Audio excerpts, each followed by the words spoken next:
Toyota is making the largest investment any automaker has ever made in Kentucky, $1.3 billion. For years, Americans were told a comforting story. Manufacturing was coming home. After decades of plant closures and offshoring, the decline was finally ending. Assembly lines would restart. Supply chains would shorten. Jobs that once defined entire communities would return. It wasn't just an economic promise, it was emotional. For families who had endured layoffs, shrinking pensions, and towns slowly fading from the map, this felt like stability within reach again.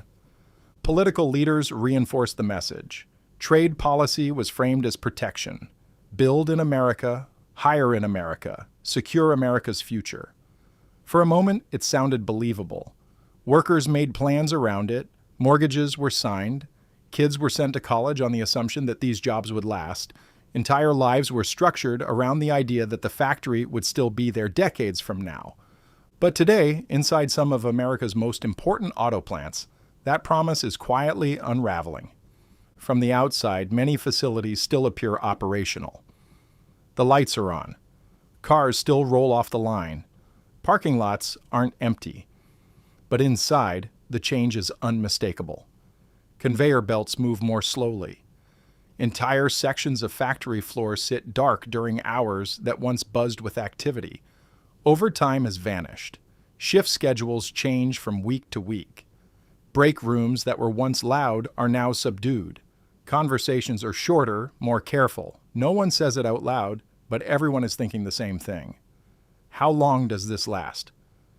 At Toyota's massive manufacturing operation in Kentucky, one of the company's most important U.S. plants, production hasn't stopped outright, but it has changed.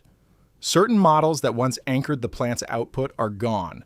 Lines that ran around the clock now operate at reduced capacity. Temporary layoffs linger in the background without clear timelines. For workers, this isn't abstract policy, it's personal. Lives were built around the assumption of stability. Now that certainty is slipping away. And this isn't a seasonal slowdown. It's not a sudden drop in demand. It's not a temporary shock. What's happening is the early signal of a structural shift that stretches far beyond Kentucky. This story isn't really about Toyota alone. It's unfolding across the American auto industry. Plants are slowing production, expansion plans are being shelved, shifts are being cut, and the cause isn't a recession. Americans still want cars. The cause is policy, specifically the 25% tariffs imposed on imported vehicles and auto parts, policies designed to force manufacturing back onto U.S. soil. The logic was simple: make imports expensive, and companies would have no choice but to build domestically. But modern vehicles aren't built in isolation. Nearly 40% of a car's value comes from imported components. Engines, electronics, sensors, battery materials, supply chains that cross borders by design. When those components were hit with tariffs, the costs didn't stay contained. They spread. Within the first year, automakers absorbed tens of billions of dollars in new expenses.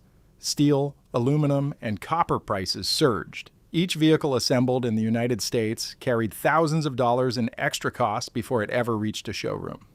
Those costs had only 3 places to go. Companies could absorb the losses, raise prices, or relocate production. Most tried all 3. The result was immediate. Production across North America slowed sharply.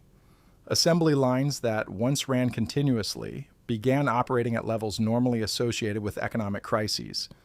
Expansion projects were frozen, and for the first time in history, the average price of a new car in the United States crossed $50,000. That number matters. Once prices cross that threshold, millions of American families are priced out entirely. Car ownership, long a cornerstone of middle-class life, becomes a financial strain instead of a given. The irony is hard to miss. A policy designed to protect American workers made American-built cars less affordable for American buyers. The damage didn't stop with automakers.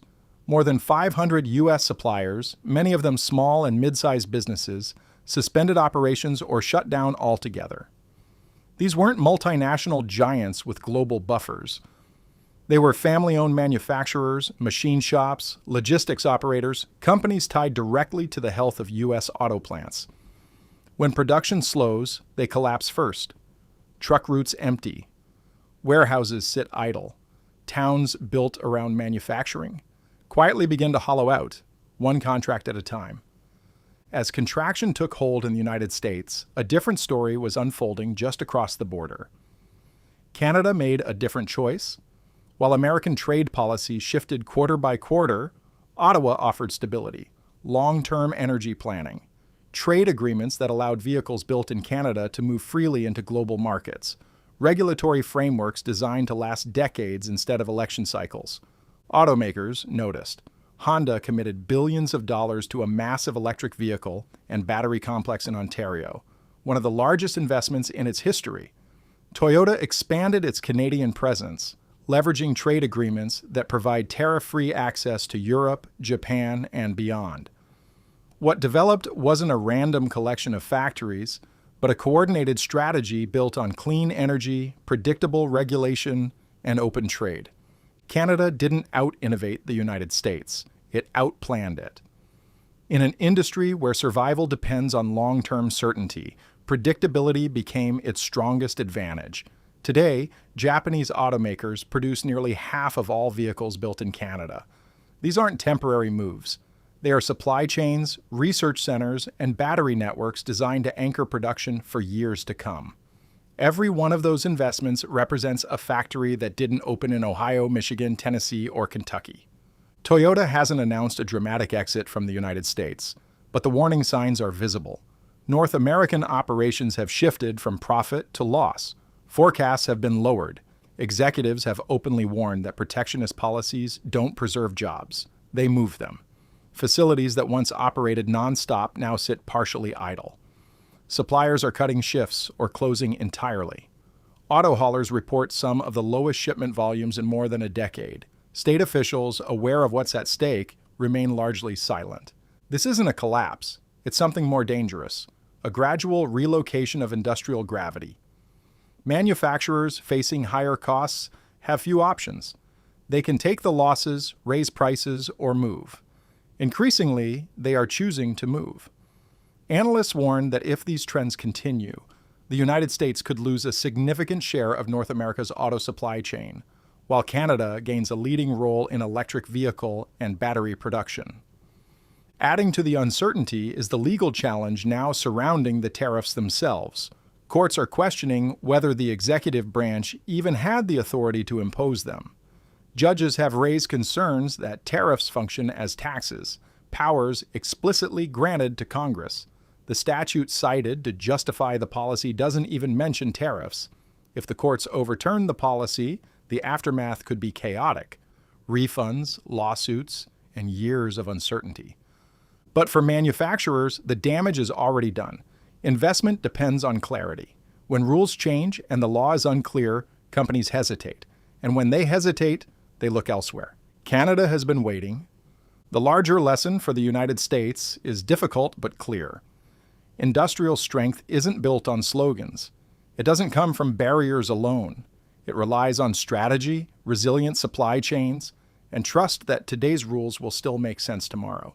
In a global industry, isolation comes at a cost. Canada didn't rely on economic brilliance. It relied on consistency. While Washington debated, Ottawa built. While U.S. trade policy narrowed, Canada reached outward. In doing so, it positioned itself as a foundation for the next era of vehicle manufacturing.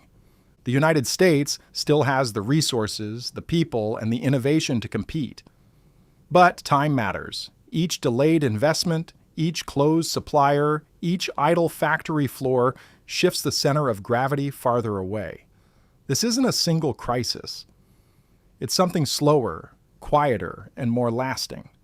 The question is no longer whether the shift is underway. The question is whether it will be recognized before the industrial landscape changes for good.